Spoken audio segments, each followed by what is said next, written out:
Ils lui ont donné des coups de poing au sol comme ils auraient fait un ballon de foot. C'est écrit noir sur blanc. Ce fameux 5 juillet, on s'est levé le matin tous les deux de très bonne heure. Il était 6h30, je me rappelais toujours, parce qu'on n'arrivait pas à dormir, il faisait chaud, puis il faisait beau. Il commençait tôt, il commençait à 12h30 ce jour-là, donc il est parti vers midi moins le quart. Et il est parti. On s'est fait un gros bisou. À tout à l'heure, ouais, à tout à l'heure. Et puis, vers 18h, je suis sortie du jardin, j'étais prendre ma douche. On s'envoyait des textos, tous les deux, à 18h56. Je les ai toujours dans mon téléphone. Il était au Leclerc, l'arrêt de bus en haut là-bas. Et gros bisous, à tout à l'heure.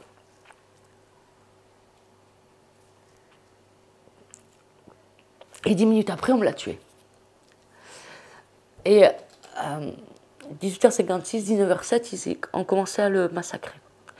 Et après, donc moi j'étais là, je regardais la télé, puis mon téléphone sonne, j'ai acheté mon téléphone, et puis je vois un numéro, il m'appelle, Yo-Yo, il me dit « Coucou Véro, c'est Yo-Yo ». Ben, je dis « Salut Yo-Yo », mais sur le moment, je n'ai pas trop réalisé.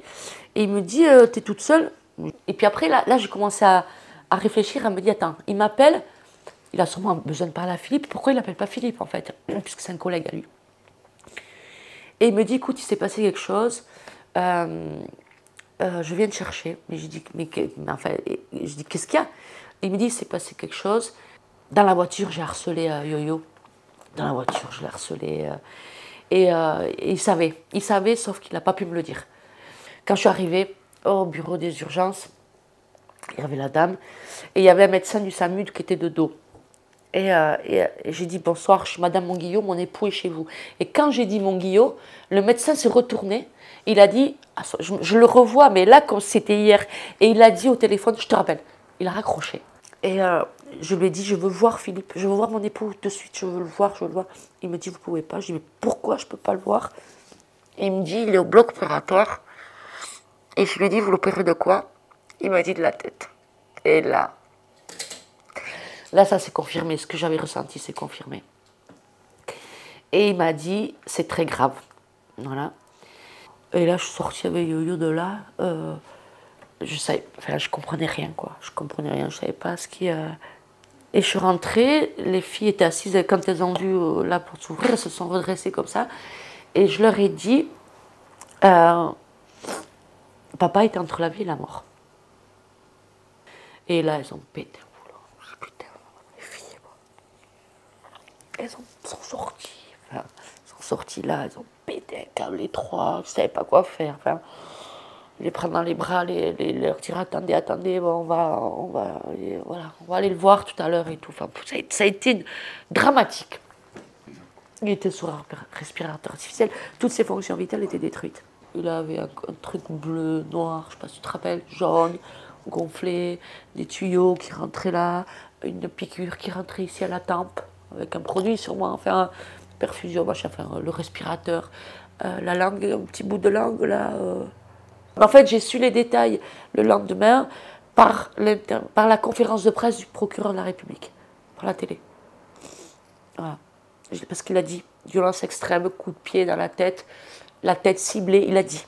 Il y a un témoin qui dit, ils lui ont donné des coups de poing au sol comme ils auraient fait un ballon de foot. C'est écrit noir sur blanc. On parle du meurtre à 19h07, sauf que ça a démarré à 14h30. Les deux futurs meurtriers, on va dire, ils sont venus à 14h30. C'était Philippe au long du tram à Balichon. Il voulait monter dans le bus sans prendre de ticket, sans payer. Philippe était à son siège, ils étaient à la porte de devant, ils voulaient monter et il y a un témoignage ce jour-là. Et Philippe, non, vous prenez un ticket, vous n'allez pas commencer à me faire chier, vous prenez un ticket, vous montez dans le bus et tout. Ils l'ont insulté, il est sorti de sa cabine pour les aider à prendre un ticket à la borne sur le trottoir. Il y a une photo dans le dossier d'instruction qui montre mon époux en train d'aider celui qui va lui ôter la vie 5 heures après. Donc Philippe les a amenés, je ne sais pas, à Biarritz, puisqu'ils allaient vers Biarritz, donc il allait vers Biarritz. Ils sont remontés dans le bus le soir, sauf qu'ils n'étaient plus 2, ils étaient 4. Et les témoins disent qu'il le provoquait du fond du bus. Arrivé à Balichon, il est sorti, et il dit à une cliente qui était là, et enfin il ne lui dit pas, il dit fort, Philippe, bon là ça ne peut plus continuer comme ça ne va pas le faire. On le voit hyper zen pendant un bon moment. Et devant lui, il a des bêtes féroces qui font comme ça. En plus, dans le tram, les mecs, ils sont sur la marche derrière, donc ils sont en hauteur. Et Philippe, n'étant pas sur la marche, il était un peu plus bas. Il est écrit noir sur blanc d'un des meurtriers. On va te démonter à l'extérieur, on va te finir. C'est écrit noir sur blanc, c'est ce qu'il a dit. La bagarre est terminée. Mon époux se relève pour aller se protéger dans son bus. Et on est venu l'achever. On est venu lui donner un uppercut, un dernier coup de poing. C'est pas juste un coup de poing qu'il a fait chuter au sol et le sol a tué mon époux. Non, non, non, non. Ça, c'est ce qui est dit aujourd'hui. C'est ce qu'a dit le médecin légiste à sa deuxième expertise.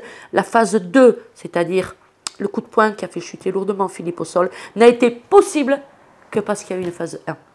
La requalification aujourd'hui n'est pas juste. Ces violences en réunion ayant entraîné la mort sans intention de la donner. Elle est complètement contradictoire par rapport au dossier d'instruction, tout simplement. Il y a des témoignages, il y a des vidéos, il y a des mots qui prouvent meurtre aggravé, la première qualification au départ du parquet.